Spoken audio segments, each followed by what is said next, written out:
El ajolote es uno de los animales más estudiados del planeta. Hay miles en acuarios, laboratorios, camisetas y murales. Se convirtió en símbolo nacional, en personaje de cultura pop, en orgullo científico. Y aún así, en los canales donde nació, casi no queda ninguno. No es una tragedia repentina, es algo mucho más incómodo, un proceso que fuimos normalizando. Si uno revisa los datos con calma, la caída no fue accidental, fue acumulativa. Si has ido a Xochimilco, seguramente viste su cara en trajineras pintadas, en puestos de souvenirs o en playeras que dicen "Orgullo Chilango". El ajolote no es un animal lejano, es parte del imaginario de la Ciudad de México. Está en murales, en libros de texto, en investigaciones de universidades públicas, pero el animal real, el que respira bajo el agua turbia de los canales, casi nadie lo ha visto en estado silvestre en los últimos años. Y ahí está la primera contradicción incómoda. Es más famoso que nunca y más escaso que nunca. Vale la pena detenernos aquí, porque no estamos hablando solo de una especie rara, sino de un organismo que evolucionó en un sistema lacustre único en nuestro propio país. Si desaparece de ahí, no es solo una pérdida simbólica, es la señal de que algo más profundo dejó de funcionar. Durante siglos, el ajolote vivió en un entramado de lagos que hoy cuesta imaginar. No era un estanque aislado, era parte de un sistema vivo que conectaba Xochimilco con otros cuerpos de agua del Valle de México. Ahí encontraba alimento suficiente, vegetación densa para esconderse y corrientes lentas que le permitían sobrevivir sin competir con grandes depredadores. Era un depredador discreto, larvas, pequeños crustáceos, lo que cupiera en su boca. Y a cambio ayudaba a mantener cierto equilibrio biológico en esos canales. No era invencible, pero sí resistente. Soportaba variaciones de temperatura, cambios estacionales y una presión humana que durante mucho tiempo fue manejable. El sistema no era perfecto. Tenía tensiones, tenía modificaciones, pero funcionaba. En términos reales, la población era estable. Y cuando un ecosistema se mantiene estable por generaciones, uno asume que seguirá así. El problema es que esa estabilidad dependía de condiciones muy específicas. El problema empieza cuando el sistema lacustre se reduce y se fragmenta, no de golpe, poco a poco. Desecaciones, expansión urbana, entubamientos. El Valle de México cambió su relación con el agua y Xochimilco quedó como un remanente ornamental de lo que antes fue un complejo enorme. Aquí aparece algo que casi nadie menciona. El ajolote dependía de la calidad del agua más de lo que parecía. Cuando aumentaron las descargas residuales y los nutrientes se dispararon, el equilibrio químico empezó a alterarse. Más algas, menos oxígeno, más turbidez. En términos reales, el hábitat comenzó a comprimirse. Y al mismo tiempo llegaron especies que antes no estaban ahí, como carpas y tilapias, introducidas para consumo. Esos peces no solo compiten por alimento, también devoran huevos y crías. El cambio no fue espectacular, fue silencioso, pero modificó la base misma del ecosistema, y cuando la base cambia, todo lo demás empieza a resentirlo. Al principio parecía un ajuste más, menos ejemplares en ciertos canales, avistamientos cada vez más raros. Pero ese no fue el momento decisivo. Lo que realmente aceleró el proceso fue la combinación de tres cosas que ocurrieron casi al mismo tiempo. Deterioro continuo del agua, expansión de especies invasoras y fragmentación física de los canales. Cada tramo aislado se volvió más vulnerable.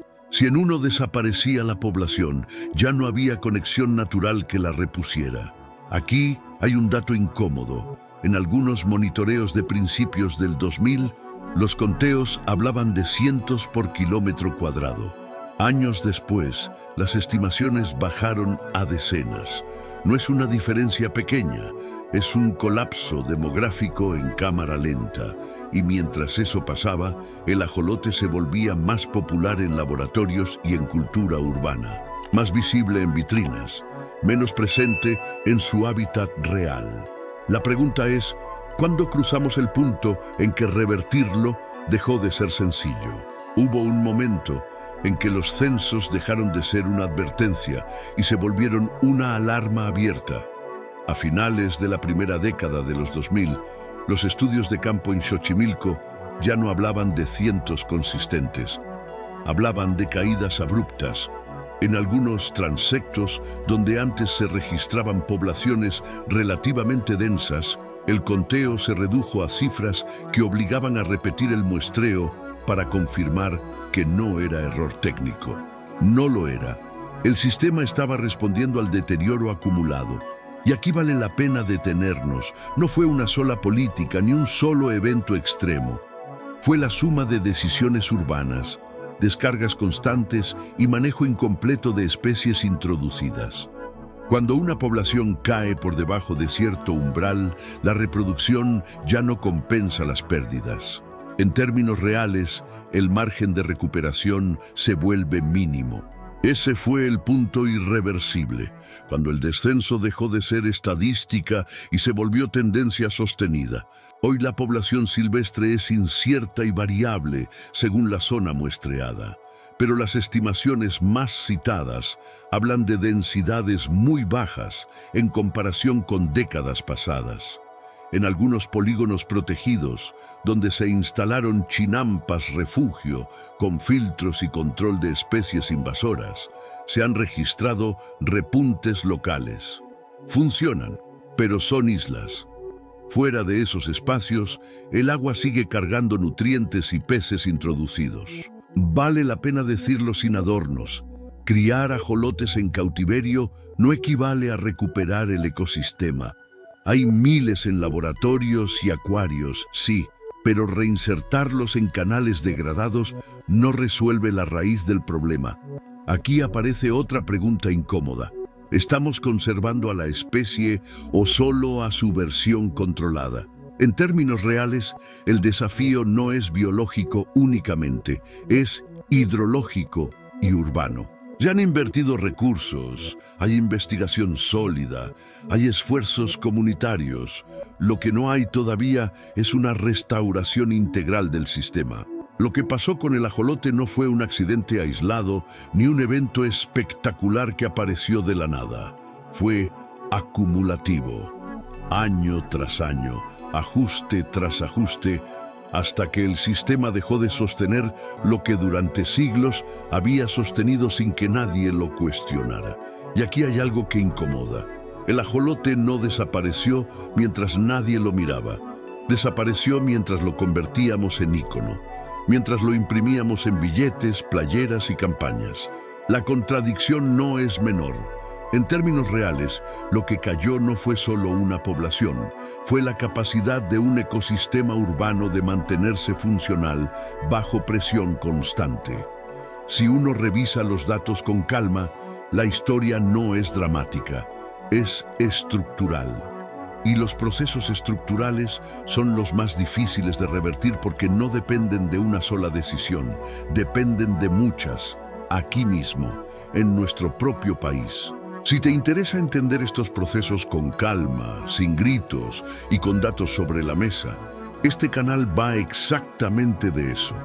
Cada semana revisamos un caso distinto, aquí mismo, en nuestro propio país o donde la historia lo exija, pero siempre paso a paso. Suscríbete si quieres seguir el siguiente análisis. Y en los comentarios dime qué especie te gustaría que investiguemos, pero con nombre y región específica. Porque cuando uno entiende cómo ocurrió algo, el peso se vuelve más claro.